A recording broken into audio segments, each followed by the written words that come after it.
So please be united. Thank you so much.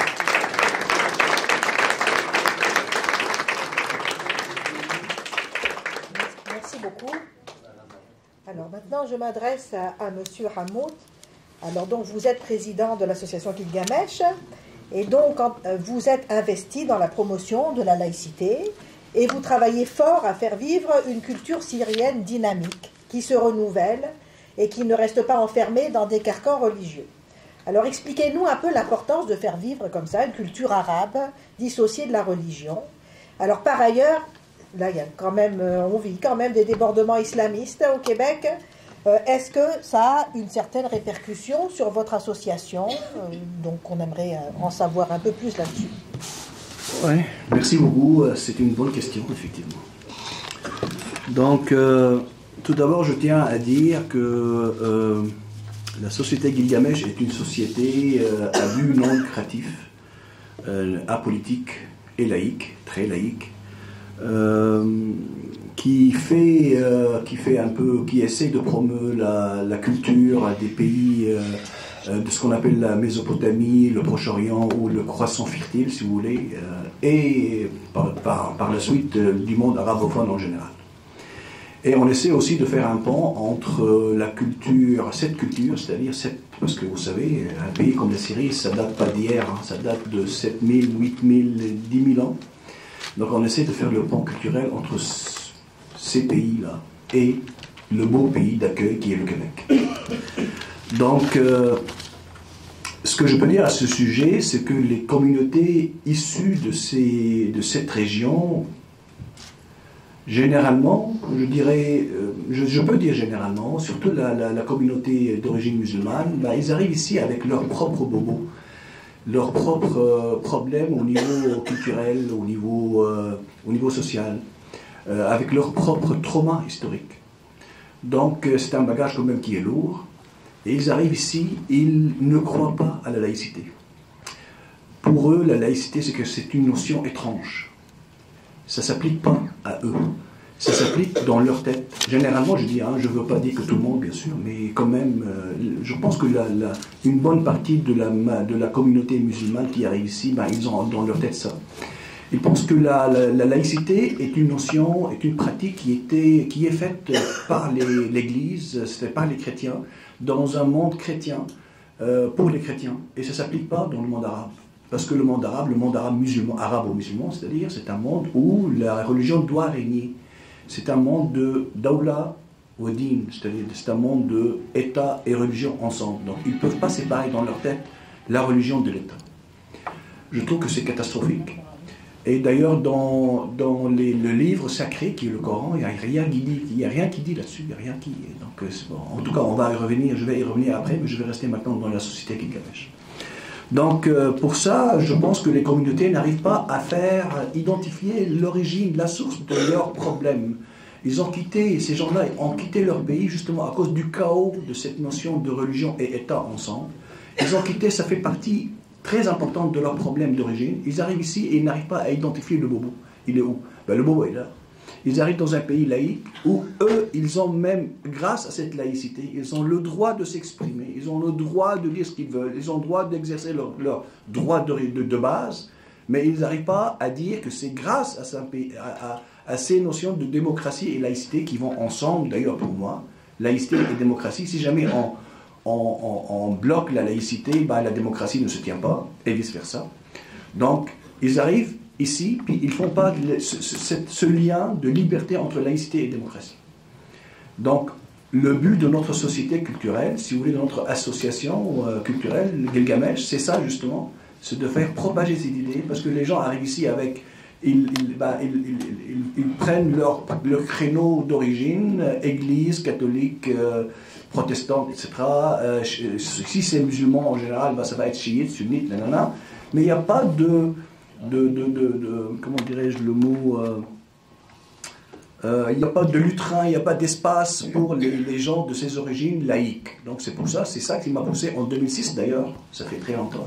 C'est ça ce qui m'a poussé à fonder cette organisation pour dire aux gens, oui, écoutez, nous sommes d'origine syrienne, nous sommes d'origine croissant fertile, arabophone, etc.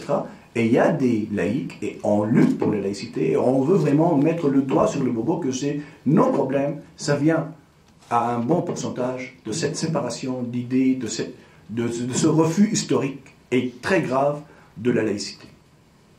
Je termine avec un petit exemple rapide. L'autre fois, quand il y avait discussion sur la loi 21, j'ai vu une démonstration, c'était télévisé. Il y avait une jeune madame voilée qui criait contre la loi 21. Elle était très efficace. Elle avait son passeport à la main. Elle a dit ben, moi, je suis venu ici, si jamais mes droits de base, c'est-à-dire le foulard, bien sûr, et l'école, tout ça, vont être réprimés, donc moi, je retourne chez moi. Mais allez-y, retournez chez vous. Ben, très bien. Voilà, je termine là-dessus ici.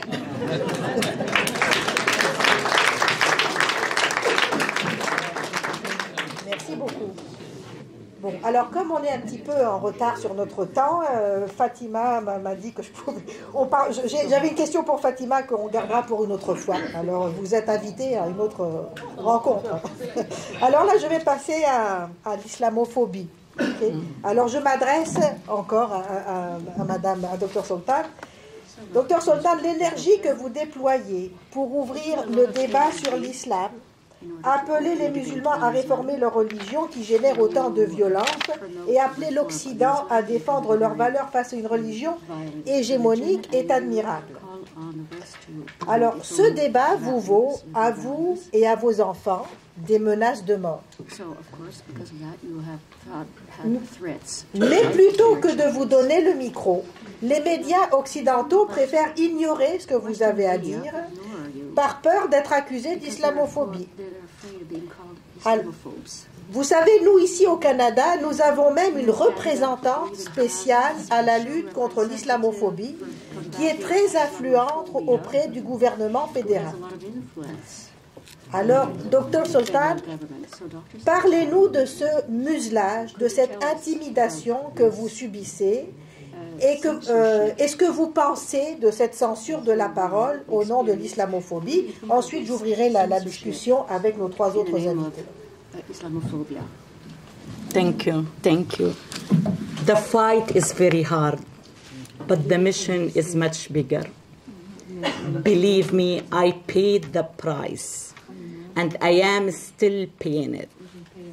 It was a heavy burden to bear. To go against your family, against your country, against your culture, to shed your own skin wasn't easy. It was very, very painful.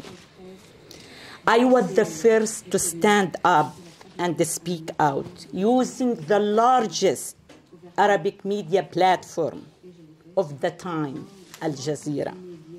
I stood there and clearly I said, the issue doesn't stem from how Muslims interpret Islam. The problem lies within Islam itself, because they always claim that people misunderstand Islam. This is not the case. The problem lies within Islam itself. Can you imagine being a mother and receiving a message like this? We know which school your children go to. Just wait and see. For years, I lived in terror. I experienced genuine terror. Now the intensity has diminished, but it still unsettled my nerves. Why it diminished? Many people began to speak out against the brutality of certain Islamic teachings, making it increasingly difficult for terrorists to target the growing number of activists. My family, of course, in Syria wasn't comfortable with my action, and as a result, they disowned me for many years. But when Islamists took over Syria and committed many massacres, especially against my Alawite community in the Syrian coast, my family now is waking up and appreciating what I am doing. They have tried to silence me here in the West and in the Middle East. The Arabic media, as well as the Western media, excluded and ignored me. I don't know why. And I don't know why the Western left always support Islamists and tries to marginalize us. This, in my opinion, is another obstacle to our activism and makes our mission, our holy mission, harder to be achieved. It is not easy, but I said at the beginning, the mission is much bigger than the danger. They always say the worst fear is your fear of danger. So let's be brave to achieve what we are seeking. It's worth it. It is worth it. Now my whole family, my husband, my kids are proud of my mission, and they are proud of what I have done, even though I have gone through very tough time. But it is worth it.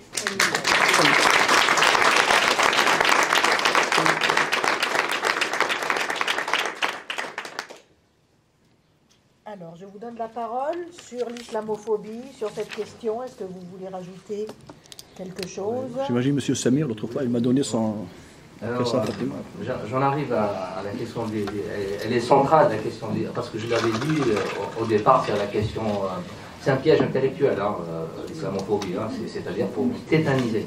C'est-à-dire vous n'avez même pas le droit d'émettre un avis critico-historique. Moi, j'adore l'histoire, les faits historiques, j'ai lu, que ce soit les guerres coloniales ou l'histoire de l'Europe, l'Amérique du Nord, je ne connais pas beaucoup, le Canada, je ne connais pas beaucoup. Donc, l'histoire des mondes arabes. Mais lorsque je tombe sur des faits, que ce soit des faits, je vais donner un exemple, je tombe sur un hadith de Bukhari, une aberration, l'idiotie humaine. Je le dis à quelqu'un. C'est facile, c'est un islamophobe. Le Bukhari, 2 siècles avec l'homme. Donc, vous ne pouvez même pas.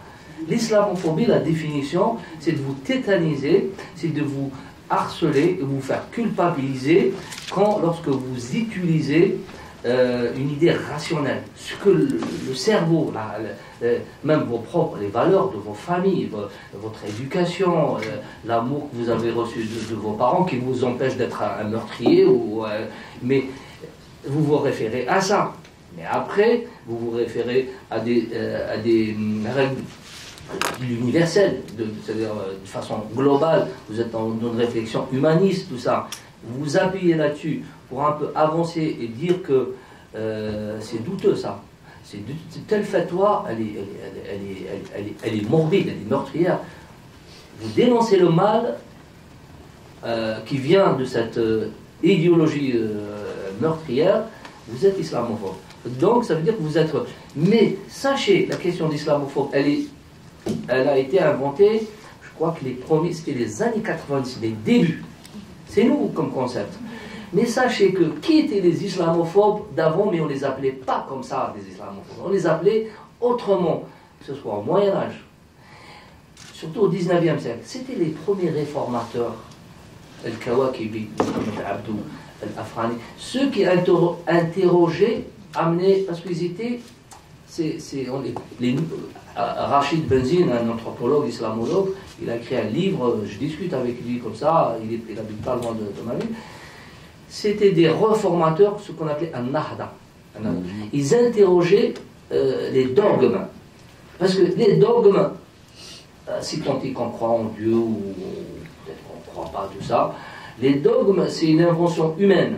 C'est une création. C'est le produit des conditions socio-historiques de l'islam tribal même du 7e, parce qu'il est basé, l'islam, sa régulation, il s'est appuyé sur un système clanique de Quraysh, c'est tribal. Donc tout ce qui vient après production de l'exégèse, de l'époque quand l'exégèse c'est ijtihad, mais la production intellectuelle, théologique qui venait est une production humaine, elle est d'essence tribale, elle ne peut pas échapper, elle n'est pas sharia, elle n'est pas, c'est pas Dieu qui a parlé de sharia, pour ceux qui croient que Dieu existe ou pas, mais c'est pas, donc à cette époque, les réformateurs du 19e siècle, ils étaient qualifiés Adoullah.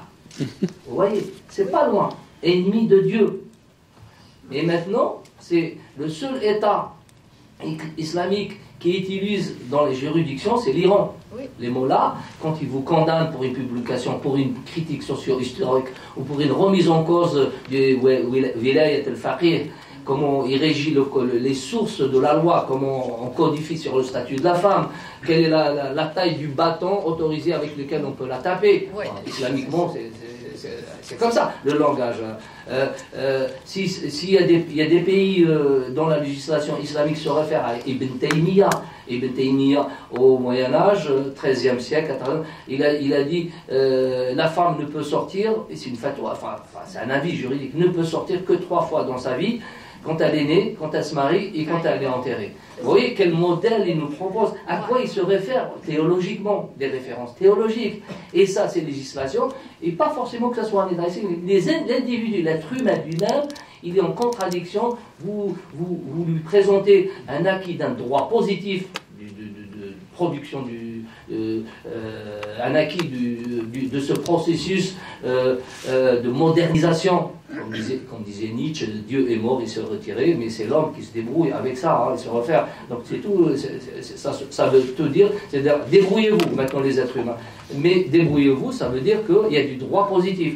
Il y a une législation qui accorde la citoyenneté, non pas en tenant compte de votre confession, il y a l'égalité homme-femme, c'est du droit positif. Mais, on va dire, moi, ça pose des questions. Le musulman de ce siècle, il n'a pas tranché dans sa tête. C'est pas clair. Il peut bénéficier du droit positif, mais auquel cas, il peut se référer à un droit canonique qui date du Moyen-Âge. Il peut défendre, dire, oui, c'est pas là, parce que tout ça. Donc, on en est là. Donc, que dites-vous de ces grands réformateurs qu'on n'a pas accusés d'islamophobes, ceux qui ont interrogé les dogmes, ils ont voulu l'ijtihad, l'exégèse, l'effort d'interprétation, ils ont voulu faire travailler les textes pour en faire du toilettage, ils étaient ennemis de Dieu. Maintenant, n'importe quel citoyen du Québec, si vous avez affaire à des attitudes sectaires, ou à des comportements qui sont contraires, même des parents, ils peuvent avoir des exigences vis-à-vis de leurs collègues, gamins, adolescents, contraires à l'épanouissement de leur enfant. L'épanouissement, c'est pas manger, oui, c'est utile, l'hygiène, la protection, apporter tout ça, mais lorsque c'est des parents qui disent n'assistent pas au cours sur la théorie de l'évolution, ça interroge. Ou que c'est des parents qui demandent qui font des dispenses au cours de natation, tout ça. Et la natation, la jeune fille sous prétexte pudeur, après, c'est la pudeur, ça change d'époque, hein, les mœurs. Donc, et comment les établissements scolaires. Donc, par rapport à la question de l'islamophobie, c'est un piège. Donc, il faut vraiment intellectuellement le travailler, comment le déconstruire, lui tendre des pièges. Il nous tend des pièges, parce que nous, on défend, en tant que laïque, on défend une option rationnelle. Une option rationnelle qui est liée à l'humanisme, à la coexistence, à la cohabitation, dans le domaine professionnel. C'est pire. Il y a eu des chauffeurs de bus dans la région parisienne qui ne veulent pas conduire le bus parce que c'est une collègue femme qui s'est assise, qui a conduit quand il y a les conducteurs. Ouais. Il y a eu des tas d'anecdotes que j'ai suivies, je suis très observateur sur ça, et c'est sourcé, des enquêtes. Je peux vous donner des tas. Bon, je suis habitué des femmes qui ne veulent pas, c'est pas les hommes. Hein. Il y a des hommes qui ne veulent pas serrer la femme. Il y a des femmes non voilées, je vous le dis, non voilées, qui sont à une apparence moderne, tout ça, elles ne serrent pas la main. Mais parce qu'ils ne veulent pas se salir. Il y a des ressorts après. Donc, pour enchaîner sur la charte de la laïcité, j'ai envie, ça fait plaisir de. La charte de la laïcité, à l'école, elle a été élaborée par des sociologues, des profs, des académiciens. Elle est là. Je vais vous lire une pour vous dire à peu près comment ça a été élaboré. C'était une bataille, c'est un travail scientifique. l'article 6 et 12. Ils sont tous intéressants, mais il y en a un, à l'instant, je viens de le relire, c'est parce que la charte de la laïcité, ce n'est pas le règlement intérieur de l'établissement scolaire. Il vient renforcer le règlement intérieur, il vient expliciter pédagogiquement ce que c'est que, la charte de la laïcité. L'article 6, mais je vous le laisserai, hein, j'ai des... la laïcité de l'école offre aux élèves les conditions pour forger leur personnalité, exercer leur libre arbitre et faire l'apprentissage de la citoyenneté. Elle les protège de tout prosélytisme et de toute pression qui les empêcherait de faire leur propre choix. On va parler de la liberté. Donc, et les élèves, ça c'est affiché dans les établissements. Moi, mon rôle en tant qu'éducateur, je prends ça, c'est bête, tout bête, je le prends et je fais avec mes collègues des groupes de parole. On fait des séances pédagogiques. Et on essaie d'amener les élèves de dire leur perception de leur... Parce que je n'ai pas envie d'être un perroquet, défenseur perroquet, de répéter ça comme... non, j'ai pas... C'est-à-dire partir de ce que pensent... C'est-à-dire ils pensent par eux-mêmes. C'est les amener à penser par eux-mêmes et non pas leur dire ce que vous pensez. Parce que moi, dans le système scolaire algérien, j'ai souffert de ça. On vous fait répéter des récitations. On ne vous laisse pas, on ne vous apprend pas à raisonner. Il faut penser comme... Donc on essaie par cette pédagogie, on est formé, on a des formateurs sur ces questions, bien sûr, il faut travailler. Et parfois, il y a des remises en cause de soi, enfin, notre modèle de schéma de pensée, même éducateur à avoir bossé, des fois on tombe dans des archaïsmes, donc il faut être clair avec ça. L'article 12, les enseignements sont laïques, ça veut dire qu'il n'y a pas de cours de religion, mais il y a des cours de religion dans des écoles privées, sous contrat agréé, les écoles catholiques, libres aux parents de mettre leurs gamins dans les... Il y a le catéchisme, afin de garantir aux élèves l'ouverture la plus objective possible à la diversité des visions du monde. C'est les visions du monde. C'est un gamin de 14 ans, un adolescent, il a toute une vision du monde à construire, à absorber. Il doit composer, il doit trouver des compromis. Parce que adolescent, c'est adolescent, adulte et adolescent. C'est une période de transition. Les questions de genre, les questions d'identité, d'affiliation culturelle aux parents, il est ballotté avec les groupes de pairs, tout ça. Et c'est des visions du monde, ainsi qu'à l'étendue et à la précision des savoirs. Aucun sujet n'est a priori exclu du questionnement scientifique et pédagogique. Ça, on voit à la question des civilisations, l'histoire des civilisations, du darwinisme. Des élèves, des lycéens ont contesté une prof d'une amie à moi parce qu'elle a traité de la théorie, elle a eu des problèmes dans les années 2000. Elle ne pouvait pas faire le cours. Il y a des cours scientifiques qui sont contestés. Donc voilà. Et ça vient de là, c'est-à-dire tous ces articles-là, ça vient de 15-20 ans de constat où l'enseignant, il ne peut pas faire son travail scientifique, il ne peut pas présenter son cours. Alors, pour finir, aucun élève ne peut invoquer une conviction religieuse ou politique pour contester à un enseignant le droit de traiter une question au programme. Voilà, c'est dit, c'est clair. Alors, il faut qu'on suggère ça au ministre de l'Éducation du Québec, ça c'est sûr. Absolument. Bon. Alors, écoutez, je pense qu'on va passer à la... J'en ai encore deux, mais je pense que ça va être la dernière. Donc, moi, j'ai une question à laquelle je tiens, donc je vais vous poser. Après ça, on pourra ouvrir le débat. On ne va pas se le cacher, là, s'il y a une religion qui s'impose beaucoup dans l'espace et les institutions publiques ici, peut-être pas aux États-Unis, c'est vrai que la religion catholique commence à prendre de la place. Mais ici, là, ce qui s'impose, c'est l'islam.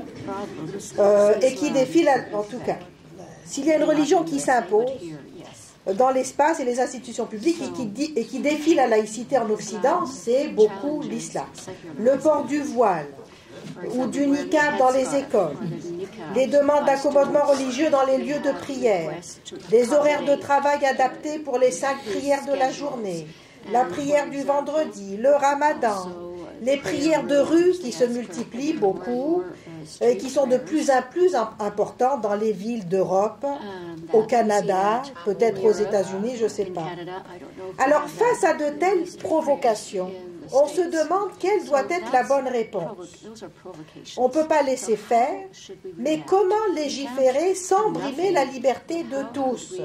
Par exemple, comment mettre une limite aux prières de rue sans brimer la liberté d'expression de tout le monde dans l'espace public? En fait, nos gouvernements, ils ont un problème avec ça, ils ont de la difficulté à savoir. Alors, est-ce qu'on peut les aider?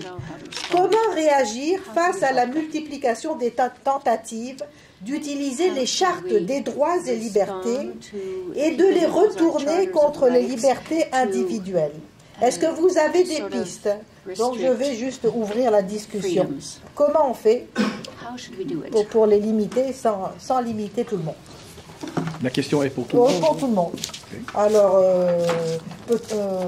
qui c'est qui a parlé? Moi, j'ai un petit mot à dire, mais je vous laisse, Fatima, peut-être. Allez, vas-y, toi. Bon, à mon avis, il faut vraiment définir les lieux, à quoi ils servent. Une école, c'est une école. Donc, je ne crois pas qu'on est en train de brimer la liberté d'un élève qui revendique une salle de prière. Il y a des mosquées qui sont faites pour ça.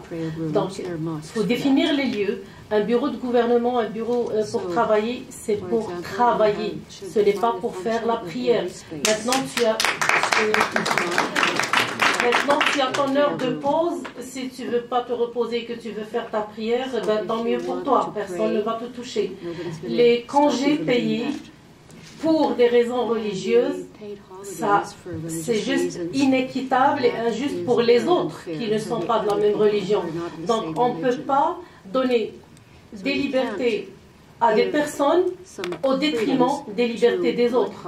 Donc, tout ce qui est un choix personnel, on ne doit pas le payer de nos taxes et on ne doit pas le faire au détriment des autres.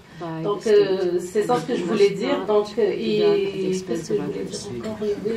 Il y avait quelque chose qui m'a échappé. Je ne suis pas dans ta tête, Fatima, c'est ta liberté. Quelque chose m'a échappé.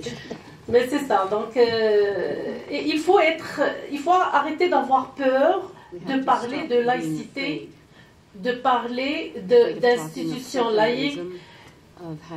Le piège de l'islamophobie n'est plus un piège. Ici au Canada, c'est une réalité. L'homme blanc, il n'a pas le droit de parler de laïcité. Tout simplement. Là, on essaye, nous, de vous sauver un petit peu. Mais vous n'avez vraiment aucun droit. Parce que dès que tu parles de ça, tu es islamophobe, tu es raciste. Donc, nous, on connaît un petit peu ceci. Mais il faut vraiment arrêter d'avoir peur de dire séparation, égalité homme-femme. Il faut arrêter d'avoir peur d'être étiqueté de ça. Et parce que eux, ils l'ont même institutionnalisé. Tout à l'heure, Madame Wafa Sultan a parlé il faut défendre nos valeurs libérales. Moi, je trouve que c'est nos valeurs libérales qui ont donné un poste à une personne pour la lutte contre l'islamophobie. Maintenant, je ne sais même plus quelles valeurs il faut qu'on défende parce qu'ils sont passés par le libéral pour institutionnaliser le concept et même lui donner des fonds publics. Donc, c'est ça. Moi, je voulais juste dire que pour aider à légiférer, il faut bien définir les institutions à quoi ils servent. Monsieur, oui, merci beaucoup. Donc, écoutez, j'aimerais bien commencer par payer hommage à Samuel Paty, parce que nous avons ici un éducateur, un professeur d'école. Lui, il a payé avec sa vie, il a payé très cher pour ces notions de base. Et j'aimerais bien payer aussi hommage aux victimes qui tombent maintenant en Syrie à cause de ce qui se passe, à cause du fanatisme religieux. Les gens tombent en milliers maintenant en Syrie, justement à cause de cette affaire, de l'arrivée des ISIS, de l'arrivée de Daesh au pouvoir à Damas. Donc les citoyens, surtout les minorités, tombent en milliers dans les rues sans être accusés de quoi que ce soit. C'est juste à cause de leur origine, de leur appartenance religieuse. Donc, je reviendrai rapidement, mais vraiment rapidement, à l'islamophobie. L'islamophobie est une des escroqueries les plus importantes du XXe siècle et du XXIe siècle. C'est fait justement par les frères musulmans pour tétaniser les gens qui essayent de critiquer ce qui se passe au niveau de l'espace public. On ne parle pas de la religion. La religion, la pratique, c'est individuel, c'est personnel, c'est dans le cœur de chacun. Moi, j'ai rien à dire, j'ai rien à critiquer n'importe quelle religion. Sauf que quand ça déborde dans l'espace public, j'ai mon mot à dire et j'y tiens vraiment. Prière dans la rue, prière dans les espaces publics, c'est-à-dire dans les écoles, dans les compagnies, dans les institutions, ça, il n'y a pas de place. Donc il faut vraiment qu'on se défende à ce niveau, parce que ça commence comme ça et ça finit, on sait très bien, ça finit où? Nous, originaires de cette région infectée par ce virus. Selon moi, pour répondre à la question, qu'est-ce qu'on doit faire? Il faut aucunement reculer dans notre position sur la laïcité républicaine. Cette laïcité a été payée très cher. C'était des générations qui ont fait cette laïcité et qui tenaient vraiment et qui tiennent jusqu'à maintenant et j'espère pour toujours à la démocratie et à la laïcité. Il faut vraiment lutter contre toute menace qui peut menacer cette pratique qui garantit les droits de l'homme les plus essentiels. Donc, il faut dire que M. Sabir a mentionné la charia. Le but de ces mouvements religieux, parce que maintenant c'est ce qui est malheureusement très... Moi je suis musulman d'origine et je le dis avec regret, ce qui est maintenant sous les spots c'est l'islam. Donc le but de ces mouvements islamiques fanatiques, c'est vraiment d'appliquer ce qu'ils pensent que ce qui est la charia. Par contre, il n'y a pas un livre qui dit c'est quoi la charia. C'est pas écrit nulle part. Ce sont des, qu'est-ce que vous avez dit, exégèses, c'est-à-dire des exégèses. Donc ce sont des avis de quelqu'un ou de, je sais pas, il y a 300 ou il y a 500 ou 700 ou... C'est des Moyen-Âge. Il n'y a pas un livre qui le dit directement. D'ailleurs, le monde musulman n'est pas homogène. Il y a beaucoup de... C'est pareil, c'est chiite, c'est sunnite, c'est laïque, c'est athée, c'est je sais pas quoi. C'est comme tout le monde. Donc ceux qui essaient d'appliquer la charia, qui n'existe pas vraiment, c'est une escroquerie. C'est un mensonge. Donc ce qu'ils veulent vraiment, c'est appliquer leur vision sur toute la planète bleue. Hein. Parce que nous, c'est pas ici au Québec seulement que ça se passe. Ça se passe en Europe, ça se passe en France, ça se passe en Syrie, actuellement, avec la version la plus sauvage possible. Mais ce qu'ils veulent, si jamais on leur laisse la place, ils veulent appliquer leur propre charia sur toute la planète, s'ils le peuvent. Donc nous, moi-même comme musulman, d'origine musulmane, moi je suis citoyen canadien, québécois, etc. Mes identités, si vous voulez, je suis contre et je ferai tout pour empêcher ces troupeaux de dinosaures carnivores d'aller arriver à leur but. Merci beaucoup.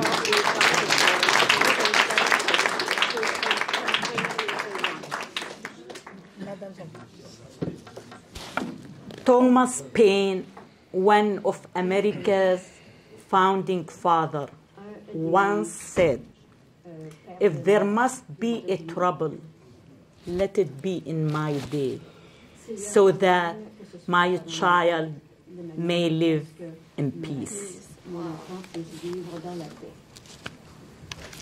This saying has become my mantra, has become my way of life. We have to take care of the future. We need to understand the Islamic culture, the Islamic history in our Islamic countries and benefit from our experiences there. Had our father and the grandfather stood firm and resisted the Muslim invaders with strength and unity, we wouldn't be in the situation we are facing today. We remained, in our Islamic country, we remained influenced by a culture that shrinks responsibility for the future. We live for the moment with no thought for the generations to come. It is time to change.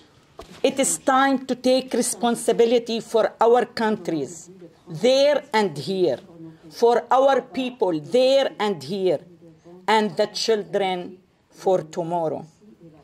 There is a Syrian proverb that goes, after my donkey dies, I don't care if grass grows. What a reflection of selfishness.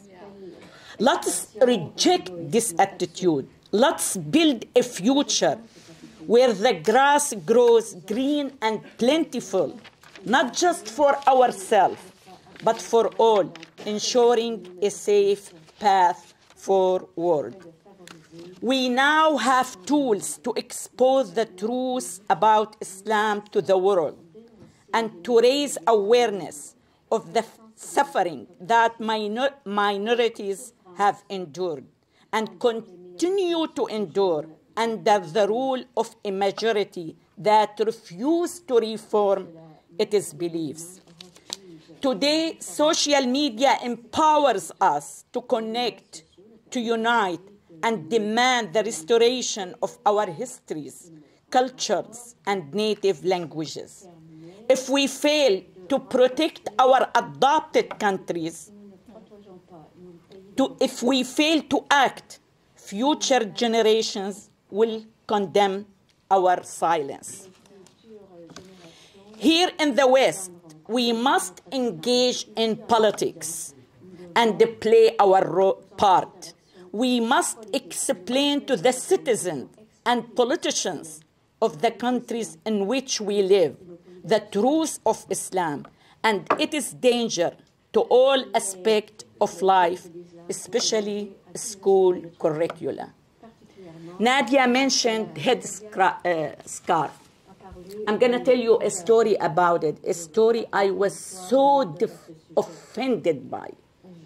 One time I saw, I'm so sorry, I am always advised to speak politically correct, to be politically correct, but I can't. This is my nature.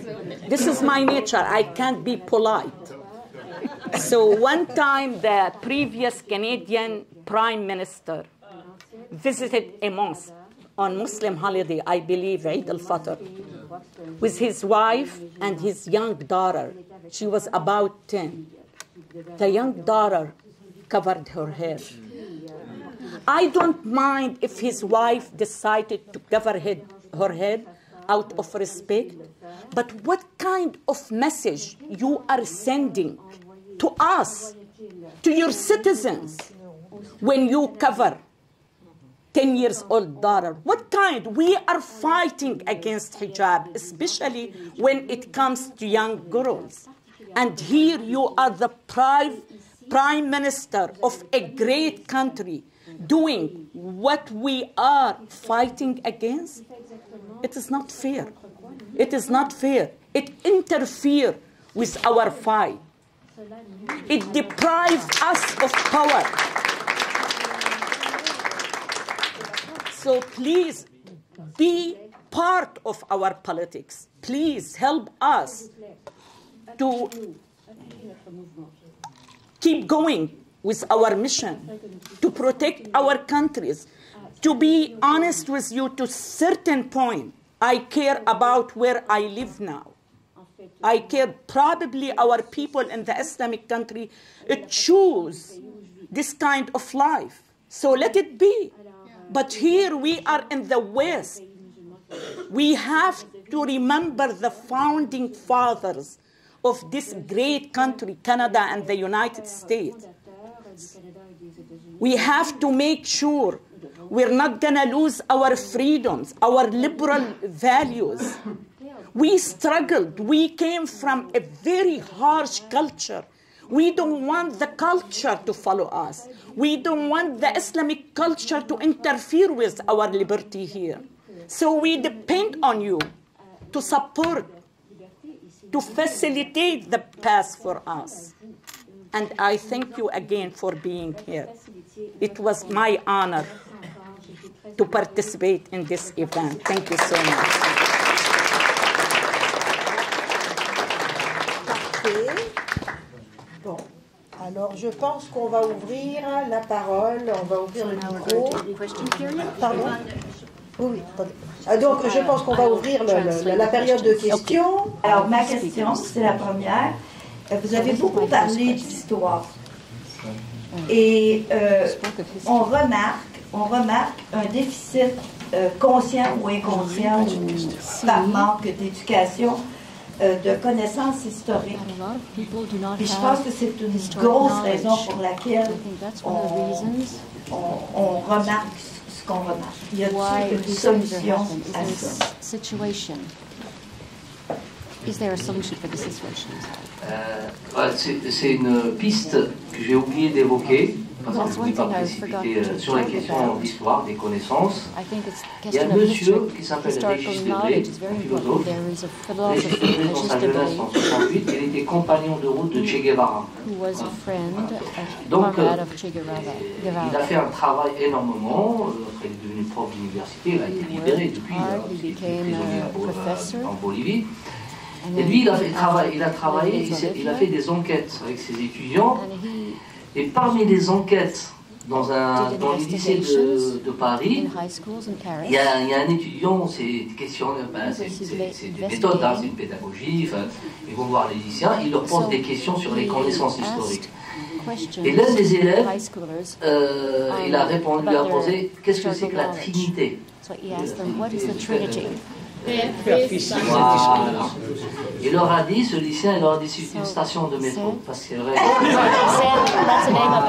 Ils se sont rendus compte que les connaissances historiques, elles ont disparu. C'est très très pauvre, ça c'est apporté. Et donc aussi, ça s'applique sur. Moi, je suis partisan de quelque chose. Parce que il y a des enseignants avec qui je discutais, ça les choque. Je dis, ah non, on va. Après, ils ne comprennent pas. Je propose. Je pense que vous allez vite me comprendre. Il y a des profs un peu dogmatiques qui ne veulent pas. Il faut enseigner, il faut développer une matière, une discipline de connaissances. Une discipline, après je ne peux pas, je ne suis pas un spécialiste, mais c'est mon envie, parce que je le fais comme ça individuellement, je ne suis pas en mesure de le faire dans une commission au travail. Il faut que je forme, tout ça, je n'ai pas les compétences. Mais il faut développer une discipline d'histoire critique, historico-critique. Et ça accompagne un peu, il y a un article, c'est-à-dire développer l'esprit critique chez les élèves, questionner les récits mythiques. Il y a un grand professeur qui s'appelle Mohamed Harkoun, un anthropologue. Il a fait des grands travaux de recherche, islamologue. Il a inventé un concept, c'est de lui, la mytho-histoire. La mytho-histoire.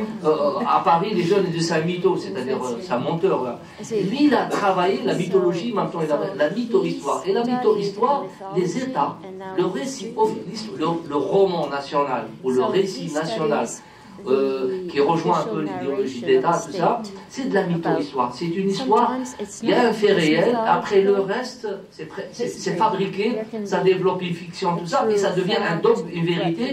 C'est un peu ça. Lui, déconstruire des mytho-histoires. Que ce soit dans le domaine religieux ou politique, la mytho-histoire de la civilisation romaine aussi, c'est valable. Pour, pour les Algériens, je parle toujours des Algériens, il y a une mytho-histoire dans les guerres coloniales que les Ottomans, les Turcs ont envahi Alger, ils l'ont colonisé, ça se dit pas. Il y a une mytho-histoire dans le récit national comme quoi les Ottomans ils sont venus nous libérer, et merci. Alors que l'armée des janissaires, ils ont raté les tribus, la Kabylie a été complètement mise à genoux, les autres tribus. Donc c'est un peu, il y a tout. Même la guerre de libération, la guerre coloniale, il y a une mytho-histoire qui s'est construite, c'est des récits mensongers. Et bien, aussi, les élèves, ils ont des mytho-histoires, et les propagandistes de la secte des frères musulmans depuis Hassan Banna, ils s'appuient sur la mytho, sur l'ignorance, parce que la mytho-histoire, c'est un manque de recherche scientifique, pédagogique, à l'échelle collégien, primaire.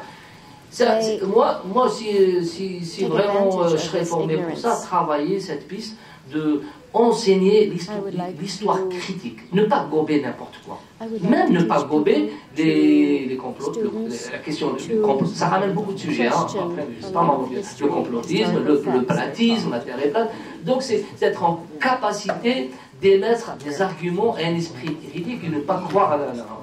Voilà pour répondre. Merci beaucoup. Ça me titillait de demander. Au début, on va passer ce côté-ci, puis ensuite, ça va être Peut-être dire votre nom avant? Oui, bonjour, je m'appelle Eric Baudet. Je suis membre du mouvement laïque Fatima et avec Lucie. Bonjour Lucie. Je vous invite d'ailleurs à devenir membre et à contribuer parce qu'il y a une bataille qui s'en vient bientôt en Cour suprême pour le droit d'individuel. Donc voilà. Moi, je suis avocat dans la vie, donc je décortique les faits, je décortique les lois, donc je décortique les mots pour défendre mes clients. Donc, ma question s'adresse au docteur Sultan parce que c'est dans votre domaine d'expertise, je crois. Quand on parle de phobie, on parle, corrigez-moi si je me trompe, on parle d'une peur irrationnelle de quelque chose. Donc, vous me voyez venir, ma question c'est sur l'islamophobie. N'y a-t-il pas des peurs rationnelles possibles concernant l'islamisme? It is rational fear. Yes, it is a rational threat. We lived under Islamic Sharia, and that's why we are here to tell you the truth about it. They mentioned lack of knowledge here in the West. I tell you a story, a funny story. This story represents how bad it is not to know about Islam. I was new in the United States. Someone moved to the house next to mine. Few days later, he came to my house and he introduced himself as a police officer. I was terrified because in Syria, we're so afraid of police and secret services. So I was in a good condition watching this police officer and his movement every single moment and telling my husband, he's a spy. He moved to this house to spy on and to write reports to the FBI. And we weren't doing anything, so I was terrified. Few months later, he came knocking at my door. But he asked me, when he first met me, he asked me, where are you from? I said, I'm from Syria. And 6 months later, he came to my house and he said, my neighbor, I need a big favor. Would you please speak in Spanish and tell my gardener to do what I want him to do? I said, in Spanish? I don't speak Spanish. I told you I'm from Syria. He said, isn't Syria in South America? You don't speak Spanish? I said, no, in Syria. Syria is in the Middle East, and we speak Arabic. So in my mission, I always remember this story. They don't know anything about where the Middle East is. How about the truth about Islam? And one time, there was interview with, I believe, American actress. And the host asked her, where did you spend your vacation? She mentioned some island. And the host asked, where is this island? She said, I don't know, I flew there. So I always find it hard to explain. And one time I gave a speech in a Jewish temple, and someone stood and you said, your message is full of hatred. So I was shocked. It is my experience. When I tell you about my experience, you have to listen and you have to learn from it and you have to respect my struggle. So we are, you know, there are too many obstacles here in our way to reach our mission, to spread our message. It is really a threat.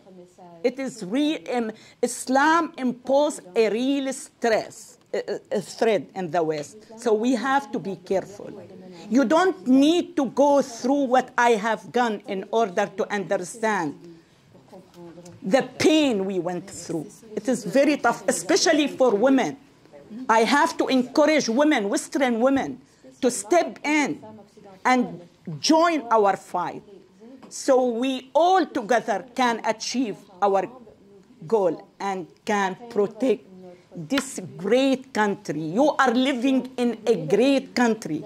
I cannot express myself enough how I see Canada, how I see America. As I said in one of my answers, the most who deeply understand the freedoms are the ones who suffered, who were confined in cages, and later on they flew freely. So one time on my interview on Al Jazeera, the host asked me a question: why you are trying to be Americans more than Americans? And sometimes I feel I am American more than Americans.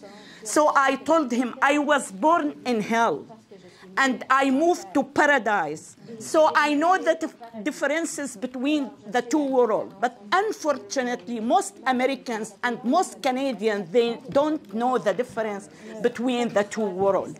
So I am sometimes American more than Americans.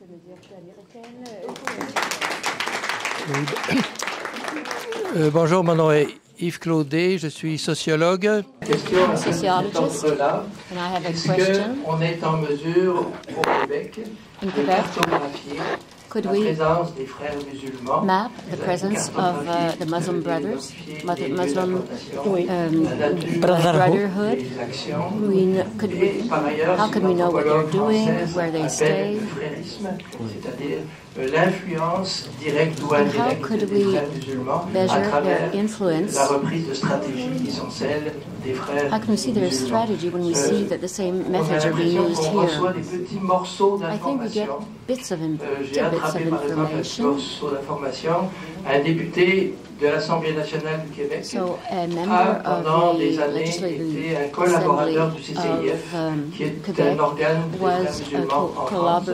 Je nommerai pas, which is an organization of the Muslim Brotherhood in France. I won't name this person. Il n'y a pas plus longtemps que autour de midi, à côté du métro Berry-UQAM, j'ai observé quelque chose qui me faisait penser aux frères musulmans. Today at noon, I saw something that made me think of Muslim brothers. Toute une rangée de femmes voilées qui donnaient de la nourriture. There was a charitable group who were giving money to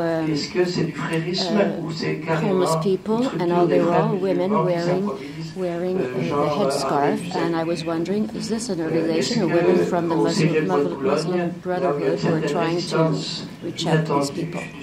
Parce qu'on a trop l'habitude de voir, y compris FAE, CSN, des positions extrêmement regrettables contre la laïcité. Est-ce que defend the rights to wear the headscarf, going around against us? Thank you. Donc, est-ce que ces mouvements qu'on voit, ces prières, tout ça, est-ce que c'est organisé par... Est-ce que vous pensez que ça vient d'une structure, d'une organisation structurée qui est ici implantée? Qu'est-ce que vous en pensez? Je sais pas. Moi, à mon avis, je sais que les frères musulmans sont la base de tous les autres mouvements qui sont apparus après, comme Daesh, Al-Qaïda, tout ça. Donc, eux, c'est la base. Maintenant, ils ont des idéologies, des stratégies, comme les gens qu'on voit s'infiltrer dans les gouvernements, dans les partis politiques de la gauche, au niveau du gouvernement fédéral et tout. Mais aussi, il y a Tariq Ramadan qui avait comme incité aussi à l'action individuelle, mais qui prennent les mêmes idées. C'est-à-dire, un étudiant, il peut, par sa propre initiative, défendre et protéger les valeurs fréristes sans que ça paraisse frériste. Il y a des frères musulmans qui sont ceux qui infiltrent vraiment les organisations et les associations, sont ceux qui apparaissent beaucoup plus modernes. C'est pas le barbu que tu as vu traverser la rue, il va être bien présentable et toutes les femmes, à part le voile qui est bien fait, coloré et tout. Mais oui, on peut voir les frères musulmans ici. Il y a même, juste la dernière fois, la semaine passée, il y avait la conférence de Salman Rushdie ici. Et puis l'animateur est un des frères musulmans, qui est même déclaré frère musulman, qui ne peut pas mettre le pied dans son pied d'origine. Et c'est lui qui était là à animer la conférence de Salman Rushdie comme quelqu'un d'athée. Donc c'est à ce point. Donc ils peuvent être partout. Même ici, je crois qu'il doit y avoir quelqu'un. Mais oui, comme la conférence de Salman Rushdie, oui, l'animateur est un des frères musulmans. Oui, merci. Tout d'abord, j'aimerais bien adresser un petit mot à monsieur ici, on en a parlé, monsieur. C'est que j'espère qu'en sortant d'ici, vous n'allez pas vous prendre à tous les musulmans dans les rues. Parce que c'est pas vrai. Il y a des musulmans comme nous ici présents, et ils sont beaucoup, ils sont une majorité. La majorité des musulmans ici, au Québec ou en Occident ou en général, elles font pas partie des frères musulmans. Je ne crois pas qu'ils pratiquent, ils sont comme tout le monde. C'est ce que je vise, moi, dans mon discours, c'est cette petite minorité qui essaie d'éteindre toute la société musulmane. Ça, c'est grave, ça, c'est dangereux, ça, c'est mortel parfois. Ça peut dégénérer. Pour répondre à la question de monsieur ici, merci beaucoup pour la question. Si vous cherchez l'information, elle est là. Et il y a des services, croyez-moi, qui ont toute l'information, toute la data. Et surtout, moi, je déplore ici la pratique pendant les élections. Les élections ethniques, les élections qu'on exerce ici au Québec. Moi, croyez-moi, j'ai une expérience. J'étais avec Mme Louise Arel à l'époque dans les élections municipales. Donc j'ai vu comment ça s'exerce, ces élections ethniques, donc en faisant des élections dans la ville de Saint-Laurent, par exemple. Donc, avec tout mes respects à Mme Louise Arel, je l'aime beaucoup, je la respecte beaucoup, mais c'était en entrant dans une salle, par exemple, d'élection, elle disait Assalamu alaikum, par exemple, ou elle disait des affaires comme pour démontrer qu'elle est pro-musulman, ou je sais pas. Donc ça, c'est grave. Parce que ça, les élections reflètent vraiment, comme c'est qui a donné l'exemple, il y avait un exemple qui décrit très bien ce que je veux dire. Donc, tout d'abord, l'information, elle est déjà là, si vous allez vous les chercher. Donc, il y a quelqu'un, il y a un cercle quelque part qui a toute la cartographie des gens qui sont impliqués dans la propagation de la haine au niveau religieux. Et moi, je déplore, encore une fois, je me répète, je déplore les élections au niveau ethnique. Les élections, il faut vraiment que ce soit en respectant les lois de la République et les promesses des élections, et éviter toutes sortes de manipulations ou d'amalgame. Voilà, mais ça, c'est mon côté réponse à la question. Samir, il a quelque chose à dire. Ah oui. Ok. Ah oui, il y a des questions. Mon nom est Claude Coty, militant pro-laïcité.